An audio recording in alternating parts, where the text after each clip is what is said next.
নামরূপে প্রধানমন্ত্রীর হাত ধরে ভূমি পূজন সম্পন্ন।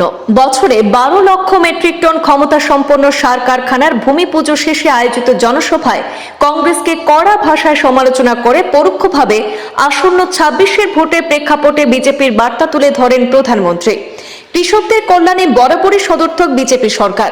নামরূপে সার কারখানা বাস্তবায়িত হলে কৃষকদের পাশাপাশি শ্রমিকরাও উপকৃত হবেন। হাজার হাজার কর্মসংস্থানের সুযোগ তৈরি হবে।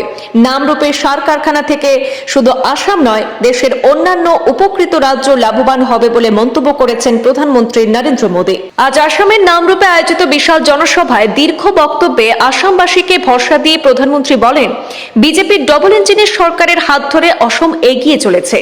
কংগ্রেসের আমলে আসাম সহ দেশের নানা প্রান্তে বহু কারখানা বন্ধ হয়ে পড়েছিল, সেগুলি সচল করে দেশকে খাদের মধ্য থেকে তুলেছে বিজেপি সরকার বলে মন্তব্য করেন প্রধানমন্ত্রী। আসামে কংগ্রেস শিবিরকে ঠেস দিয়ে প্রধানমন্ত্রী বলেন, অবৈধ অনুপ্রবেশকারী বাংলাদেশিরা কংগ্রেসের ভোট ব্যাংক, এজন্যই অনুপ্রবেশকারীদের দূষণ করতে গিয়ে এসআইআর এর বিরোধিতা করছে কংগ্রেস। এছাড়া ডক্টর ভূপেন হাজরিকাকে ভারতরত্ন পুরস্কার প্রদান করার প্রসঙ্গ উত্থাপন করে অসমিয়াদের কাছে টেনে প্রধানমন্ত্রী বলেন, বিজেপি সরকারই আসামের কৃতি সন্তান ভূপেন হাজারিকাকে ভারতরত্ন সম্মানে ভূষিত করেছে। ভূপেন দাকে ভারতরত্ন দেওয়ার প্রস্তাবে নাকি বিরোধিতা করেছিলেন কংগ্রেসের অধ্যক্ষ। বলা হয়েছিল, সরকার গান বাজনার লোককে ভারতরত্ন দিচ্ছে।